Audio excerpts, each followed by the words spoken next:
Have you ever felt like the world has forgotten your name? Like you're playing your part, showing up, trying your best, but someone else always gets the spotlight? Maybe you're the one putting in the effort, but it's the louder voices, the bolder personalities, or the more charismatic leaders who get the credit. You're not alone. In fact, one of the most overlooked heroes in the Bible knows exactly what that feels like. His name is Barak. Now, I know what you might be thinking. Barak? Isn't that just a side character in Deborah's story? Isn't Deborah the real hero here?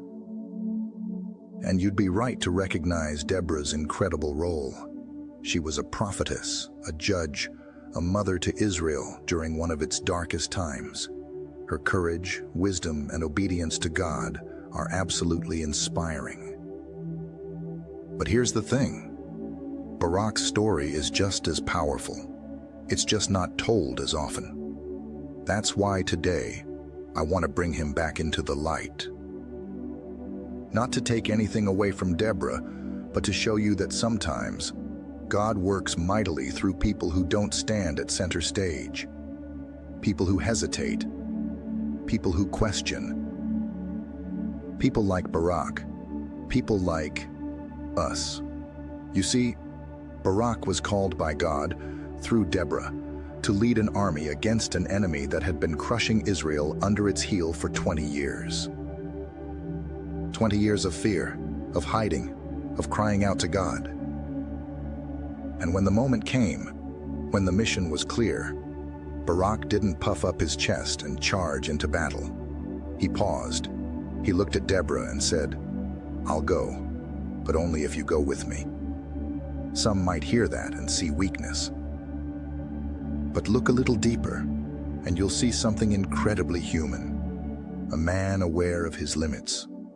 A man desperate to stay near the presence of God. A man whose faith was real, but not perfect. And isn't that what faith looks like for most of us? This isn't just a story of ancient warfare. It's a story about how God moves through people who don't feel ready, people who aren't at the top of the ladder, people who need a push or a reminder, or even a companion to walk beside them. It's about how obedience, even if it comes with some hesitation, is still obedience, and how God honors that. So today, let's talk about Barak. Let's talk about Deborah. Let's talk about a forgotten hero, and a God who never forgets the quiet ones, the ones who answer the call, maybe not with thunder, but with trembling, faithful steps. Because maybe, just maybe, there's a little bit of Barak in all of us. And maybe that's exactly who God is calling today. The story of Barak and Deborah starts in a time of great suffering for Israel. For 20 years, the Israelites had been living under the oppression of King Jabin of Canaan and his terrifying general, Sisera. Can you imagine living in fear every day, knowing that your enemy is not just at your doorstep, but is controlling everything around you? That's where Israel found itself. The people had cried out to God for deliverance, but there was no one to lead them. There was no one who could rise up to break the chains of oppression. The situation was grim, and the people of Israel were not in a good place. They had wandered away from God, turning to idols, ignoring his laws, and as a result, they found themselves in bondage. It's easy to see how this could happen, how over time, when you forget the faith that your ancestors carried, you can fall into complacency. Maybe it wasn't that they didn't know who God was. It's just that they didn't truly follow him with all their hearts. And that's where Israel's trouble began. But in the midst of this, God raised up someone unexpected. Deborah. She wasn't a military leader or a warrior in the traditional sense. She wasn't even a man, which was rare for leadership at the time. Yet Deborah was a prophetess and a judge over Israel. She was the one who would deliver God's word to his people, the one who would give counsel, and the one who would lead Israel through its darkest hours. When the people needed someone to call them back to God, it was Deborah who heard God's voice and gave them direction. Deborah sat under a palm tree, holding court, giving wisdom, and providing guidance to the people. She wasn't someone who sought the limelight. She wasn't out looking for a crown. She just lived out her calling, day after day, serving God faithfully. And what's remarkable is that people listened to her. They trusted her judgment. They saw something in her that made her worthy of their respect, something that went beyond her gender, her status, or her social position. She had the heart of a servant and the wisdom that only came from a close walk with God. And it was from Deborah's wisdom and faith that God called Barak to take action. Israel needed a military leader to confront the Canaanites and free them from oppression. Barak, a man of Israel, was the one chosen by God to lead the army. But here's the twist. Barak wasn't exactly jumping at the chance to fight. God called him, but instead of boldly rushing into action, Barak hesitated. He wasn't sure he could do it alone. He needed Deborah to come with him. Now, Barak wasn't exactly a coward. He was a warrior, a leader in his own right, but he recognized something that many of us fail to see. He couldn't do it without God.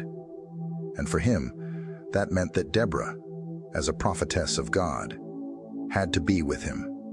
Deborah was the voice of God, and he needed her guidance. His hesitation wasn't necessarily a lack of courage. It was a recognition of his need for God's presence. Barak knew he wasn't just going into battle with men. He was going into battle with God on his side, and he needed to be sure that God was with him. This hesitation might seem like a flaw to some, but I think it's something we can all relate to. How many times have we been called to do something we weren't sure we were capable of? How many times have we stood at the edge of a difficult decision or task, knowing that the stakes were high, and felt uncertain, inadequate, or afraid? It's easy to think we're alone in those moments, but Barak's story reminds us that asking for help, for support, for God's presence in our lives isn't a sign of weakness. It's a sign of wisdom. It shows that we know our limitations, but we also know that with God, those limitations don't have to define us. So, Barak asked Deborah to come with him, and Deborah agreed. She didn't hesitate either. She was confident that this was God's plan, and she was willing to go wherever he led. This partnership, however unusual, was exactly what God wanted. It was a combination of wisdom and action, of faith and leadership. It was a powerful reminder that God can use anyone, even when they feel inadequate or uncertain. God's calling doesn't always come with immediate confidence. It doesn't always come with boldness and certainty. But it always comes with the promise that He will be with us, no matter how daunting the task. When Barak trusted Deborah's leadership and God's plan, that's when everything started to fall into place. And that's when Israel's hope was restored. But the story doesn't end there. It was just beginning. What happens next is nothing short of miraculous. Barak, with Deborah by his side, gathered an army and set out to fight Sisera and the Canaanites. The battle that lay ahead was nothing short of impossible by human standards. Sisera's army was far greater in number, and their military technology was more advanced. But the odds didn't matter when God was involved. The battle itself was a testament to God's power, and the way He would use even the smallest and most humble of His servants to bring about victory. What started with Barak's uncertainty and Deborah's wisdom ended in a triumph that only God could have orchestrated. The battle was set, and the stakes were incredibly high. Barak, with Deborah by his side, led the Israelites to face the mighty army of Sisera. Now, let's be honest. On paper, this was not a fair fight. Sisera's army was vast and well-equipped. They had iron chariots, and Israel had nothing of the sort. The Canaanites were the dominant force in the region, and Israel, weakened by years of oppression, was still struggling to regain its strength. Yet Barak, despite his hesitation, moved forward with the army. He didn't march into battle with a swagger of confidence, but with a deep faith in God's word through Deborah. And here's the part that blows my mind. When Barak stepped into battle, he wasn't leading with fear. He was leading with faith. He believed in what God had promised. And what God promised was clear. He would deliver Israel from the hands of Sisera. The battle wasn't really about Barak's strength or strategy. It was about God's power and presence. And God wasn't going to let Israel fall into defeat this time. Now what happens next is truly remarkable. Deborah, with the wisdom and certainty that only comes from God, spoke again, telling Barak to move forward because the Lord had already gone ahead of them. She reminded him that God had already set the victory in motion. What happened next was pure divine intervention. God caused a mighty rainstorm, and the river Kishon swelled with water, making the ground slippery and the chariots of Sisera useless. Imagine the chaos that must have ensued. The very thing that was meant to be Sisera's advantage, their iron chariots, became a liability in the face of God's might. The storm was no accident. It was a clear sign that this victory belonged to God. Sisera's army, disoriented and unable to fight in such conditions, began to flee. Barak and his men chased them down, striking fear into the hearts of the Canaanites. It was a rout. Sisera himself, realizing the defeat, fled the battlefield on foot, abandoning his army. And that's where the real twist of the story happens, because this is where another unexpected hero enters the scene. Sisera ran to the tent of Jael, the wife of Heber the Kenite, hoping to find sanctuary. He thought he was safe there, but little did he know, Jael had another plan. She welcomed him in, gave him milk, and covered him with a blanket, offering the appearance of peace. But as he rested, exhausted from the battle, Jael took a tent peg and hammered it through Sisera's skull. The very man who had tormented Israel for years met his end at the hands of a woman whom he never saw coming. It was a moment of poetic justice, and it showed that God's deliverance would come in the most unexpected ways. Now, I want you to pause for a moment and reflect on the significance of that victory. What started as a hesitant, fearful leader, Barak, turned into a full-blown victory. But it wasn't because of Barak alone. It wasn't even just because of Deborah's wisdom. It was because God was in control. It was God who turned the tide. It was God who made the impossible possible. And in the end, Israel was free from the oppression that had held them captive for 2 decades. What we see here is a powerful reminder.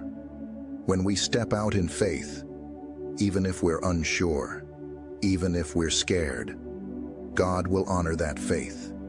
Barak didn't know how the battle would unfold, but he trusted in God's word, and that trust brought victory. God didn't require Barak to have all the answers. He required Barak to step out in obedience. And when Barak did that, God took care of the rest. Deborah's role in this battle can't be overlooked either. Her unwavering trust in God's plan and her encouragement to Barak were vital. She didn't just stand on the sidelines. She was actively involved, leading, guiding, and speaking God's promises into the situation. Deborah's faith gave Barak the strength to move forward, even when he was unsure. And it was because of their partnership, because of their obedience, that Israel was saved. The victory wasn't about their individual greatness. It was about their collective obedience to God's will. As the battle came to a close, Israel's enemies were defeated, and the land had rest for 40 years. This peace didn't come from military might alone. It came from the fact that Israel, for a time, turned back to God, recognized his authority, and allowed his plan to unfold. Barak, Deborah, and Jael were part of a divine plan that went beyond their understanding. They didn't know the outcome at the start, but they chose to walk in faith, and because of that, they became part of a miraculous story of redemption and deliverance. The battle wasn't just a physical one, it was a spiritual one. Israel's hearts had been turned back to God, and that made all the difference. So when you look at the story of Barak and Deborah, don't just see it as an ancient battle. See it as a reminder that God works in the most unexpected ways. He uses people who are willing, people who obey, and people who trust, even when they're unsure. It's not about how strong you are or how equipped you feel. It's about how willing you are to walk in faith and to follow God's lead, even when the road ahead seems uncertain. Barak, the reluctant hero, didn't know that his story would be told for thousands of years. But God knew, and God used him in a mighty way. What started as hesitation turned into triumph. It's a beautiful reminder that even the smallest acts of obedience can lead to great victories when God is at the center of them. So, let this story encourage you. If you're feeling hesitant, uncertain, or even afraid, take that first step. God is with you, and he will lead you into victory, just like he did for Barak, Deborah, and Israel. The story of Barak and Deborah doesn't stop with the battle and the victory over Sisera. In fact, the victory isn't truly complete until we see the role of Jael. She may not have been a military leader, and she may not have fought in the battle, but she was pivotal in bringing the final piece of God's plan to fruition. Sisera, the general who had terrorized Israel for so long, thought he had found refuge. He ran to the tent of Jael, thinking he was safe, but Jael, with a clear sense of purpose and a courageous heart, became the instrument of God's judgment. In a quiet moment of intense courage, Jael took the action that would deliver the final blow to the enemy that had oppressed Israel. She didn't hesitate. She saw the opportunity to be part of God's plan and took it, no matter how difficult or dangerous the task was. It's not an act of violence for the sake of violence, but one of divine justice. God used a woman, who wasn't part of the battle, to bring an end to the enemy's reign. In doing so, God made it clear that his victory often comes through the unexpected, through those who aren't seen as the obvious choices or warriors. Jael's story might seem like a small moment in the larger narrative of Barak and Deborah's leadership, but it's critical. It teaches us that God uses those who are willing to be used, no matter their position or their past. Jael wasn't a soldier, but she played a key role in God's deliverance of Israel. This reminds us that God's plan isn't limited by our own understanding of what's possible. He can work through anyone who is willing to obey him, even in the smallest and most unexpected ways. Now, let's take a moment to reflect on the profound lessons that the story of Barak and Deborah teaches us. At its heart, it's a story of faith, courage, and leadership. But it's also a reminder of how God works through his people in unexpected ways. When you read about the battle, you see how God used not just the brave military leader, but also the wise prophetess and the seemingly insignificant woman in the tent. They all had a role to play, and God used each one in a way that was vital to Israel's victory. This is a picture of how God works in our lives too. He doesn't always call the most obvious people for the job. Sometimes, He calls the ones who are willing, the ones who trust him, even when they don't have all the answers. Deborah, Barak, and Jael each bring something different to the table, but together they form the perfect picture of what it means to follow God's calling. Deborah, with her leadership and wisdom, reminded Israel of God's truth. Barak, though initially reluctant, showed that even a hesitant leader can have an immense impact when he steps out in faith. And Jael, with her quiet strength and unexpected bravery, showed that anyone, no matter their background or their position, can be a part of God's redemptive plan. The lessons here are powerful. First, we learn that God's timing is perfect. The Israelites had suffered under oppression for 20 years, but when the time was right, God raised up Deborah, Barak, and Jael to bring about his deliverance. They didn't know the exact moment when the victory would come, but they trusted in God's plan, and that faith made all the difference. Second, we see the importance of obedience. Each of these three figures played their part in God's plan, even when it wasn't easy. Deborah didn't hesitate to step into a leadership role that was often reserved for men in her society. Barak, though fearful and uncertain, obeyed God's call to lead the army. Jael, in a quiet but decisive moment, took the action that God had ordained. It's a reminder that God calls us to obedience, even when it's difficult, even when we don't fully understand what he's doing. Lastly, we learn that God doesn't always choose the strongest, the most confident, or the most qualified individuals. Sometimes he chooses the ones who are willing to follow him. Barak wasn't a perfect leader. He hesitated. He needed reassurance. And yet, God still used him. Deborah wasn't the typical leader of her time, but her wisdom and faith made her the perfect person to lead Israel. Jael, with no military background, became a hero in the eyes of God. This should be an encouragement to us all. God doesn't call the equipped. He equips the called. No matter how inadequate you feel, no matter how small you think your role is, God can use you in ways you never imagined if you're willing to trust him and take action when he calls. The story of Barak, Deborah, and Jael isn't just an ancient tale of military victory. It's a timeless story of God's faithfulness, his ability to use anyone who's willing, and his constant reminder that the victory belongs to him, not to us. When we walk in obedience, even when it feels like the odds are stacked against us, we are partnering with a God who has already won the victory. Just as he worked through these three heroes of the faith, he is still working through us today. So, wherever you are in your journey, whether you're leading with boldness like Deborah, taking hesitant steps like Barak, or quietly making a difference like Jael, know that God is at work in you, and your obedience will be used for his glory. Barak, in many ways, is the forgotten hero of this story. We know Deborah's name, we know Jael's name, but Barak's role often gets overshadowed. He isn't the one who receives the praise in the same way.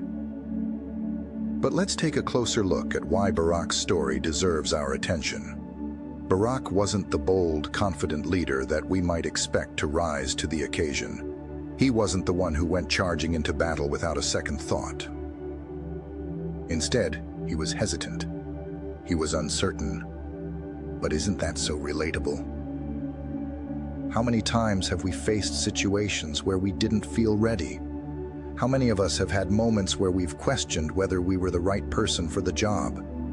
Barak's story is the story of every person who has ever doubted their own abilities, who has hesitated in the face of a daunting challenge. But here's the beauty of it. Barak's hesitation didn't disqualify him. It didn't make him any less of a hero. In fact, it made him more relatable. His willingness to ask for help, to lean on Deborah's wisdom and guidance, shows us that leadership doesn't always look like what we expect. Leadership isn't always about confidence and charisma.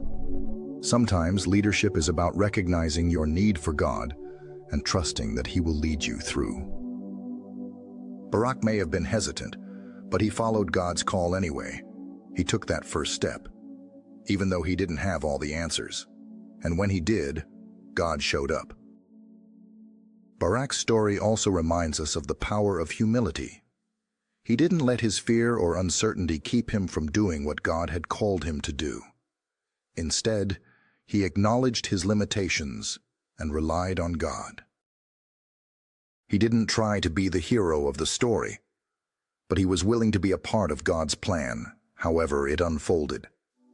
In a world that often celebrates self-confidence and independence, Barak's story stands out as a powerful reminder that sometimes the most courageous thing we can do is admit that we need help, that we need God's guidance, and that we need each other. It's also important to note that Barak's faith wasn't perfect.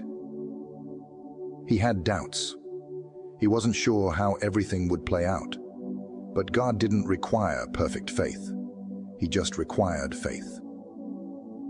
Barak trusted enough to follow Deborah's lead, and that trust was enough for God to work through him. God's power wasn't diminished by Barak's hesitation. In fact, Barak's story shows us that even in our weakest moments, God's strength is made perfect. God used Barak's willingness, his obedience, and his faith, even if it was shaky at times, to bring about a victory that none of them could have achieved on their own. Now let's think about why Barak's role might be overlooked. Often, in the stories of heroes and leaders, we focus on the ones who are the most outwardly strong or confident. We celebrate the ones who charge into battle without a second thought, the ones who inspire with their boldness. But the truth is, not all heroes look the same. Barak's role as the military leader wasn't flashy. He didn't slay the enemy with his own hands, and he didn't deliver the final blow. He wasn't the one who came up with the strategy or executed the most dramatic actions. But without Barak, there would have been no victory. Without his leadership, without his willingness to follow God's call, Israel wouldn't have been freed. Barak's story challenges our understanding of heroism. It challenges the idea that only the loudest, most visible leaders are the ones who make a difference. Sometimes it's the quiet obedience, the small acts of faith, and the humble willingness to step out, even when you don't feel ready, that make the biggest impact. Barak didn't need to be the most powerful leader or the most confident warrior. He just needed to be willing to trust God and step into the role He had for him. And that's what God is calling us to do too. Step into our roles, even when we feel uncertain, even when we feel like we're not enough. Because when we take that step in faith, God can use us in ways we never imagined. So the next time you feel like Barak, unsure, hesitant, maybe even overwhelmed by the task at hand, remember that God doesn't call the equipped, He equips the called. You don't have to have everything figured out. You don't have to be perfect. You just have to be willing to follow where He leads, even if it means asking for help along the way.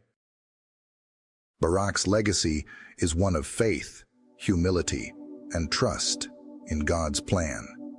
And maybe, just maybe, the next time someone tells the story of Barak and Deborah, they'll remember the quiet hero who stepped forward in faith, even when he didn't feel ready. And they'll remember that God used his hesitation to bring about a great victory. Because in the end, it's not about how bold or confident we are. It's about whether or not we're willing to be obedient to God's call, no matter where it leads us. As we reflect on the story of Barak, Deborah, and Jael, we're reminded that God's work often unfolds in the most unexpected ways. The heroism we see in these individuals isn't necessarily about grand gestures or flawless execution. It's about the willingness to obey, the faith to trust, and the courage to take action even when we feel unprepared. Deborah, with her wisdom and strength, didn't wait for a perfect situation to lead. Barak, despite his hesitation, answered God's call. And Jael, in a quiet, bold act, did what no one expected, fulfilling God's plan in her own way. This story speaks to all of us, wherever we are in our journey. Maybe you're like Barak, feeling hesitant and unsure about what God is calling you to do. Maybe you're waiting for the perfect moment, the perfect confidence, before you take a step forward. But here's the truth. God isn't waiting for your confidence to be perfect. He's waiting for your obedience. Just like he used Barak's small step of faith, he can use your willingness to step out, even if you're afraid or uncertain. It's not about being ready in your own strength. It's about trusting God's strength to carry you through. And if you're more like Deborah, maybe you're already walking in obedience and leading others. You might be carrying a weight of responsibility, guiding others through uncertain times. But remember, even Deborah needed someone to walk alongside her.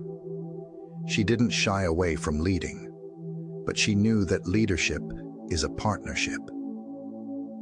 It's about working together, encouraging each other, and trusting God's direction as a community. Whether you're leading or following, God has a place for you in his plan. Jael's unexpected heroism also reminds us that God uses all kinds of people in all kinds of situations. You might feel like you don't have the qualifications, or that you're not in a position to make a difference. But Jael shows us that when God calls, he can use anyone, no matter how small their role may seem. Your actions, however small they might feel, are part of a much larger story that God is writing. And when you act in obedience, you're playing a critical part in his work. We can all find ourselves in these characters at different points in our lives. Sometimes we'll be called to lead with courage like Deborah. Sometimes, like Barak, we'll face moments of doubt and hesitation, and we'll need to rely on God's presence and the support of others. And sometimes, we'll be like Jael, stepping into unexpected moments with boldness and conviction, even when no one else sees it coming. But here's the biggest takeaway. God doesn't call the qualified, he qualifies the called. Whether you're a reluctant leader or an unlikely hero, God has a purpose for you. The story of Barak and Deborah is a reminder that God's plan isn't about us having it all together. It's about trusting him enough to step into what he's called us to do. He's not looking for perfection. He's looking for willing hearts, obedient spirits, and people ready to move when he calls. So, take courage. If you're feeling uncertain, hesitant, or unsure of your place in God's plan, know that he is with you. Your obedience, no matter how small it may seem, is enough. Whether you're called to lead or to follow, to speak or to act in silence, God can use your faith to accomplish great things. And just like Barak, Deborah, and Jael, you can be part of the story he's telling, a story of redemption, victory, and faithfulness. So step forward in faith, trust God's plan, and know that he's ready to use you, no matter where you are in your journey. The victory is already his. All you have to do is follow his lead.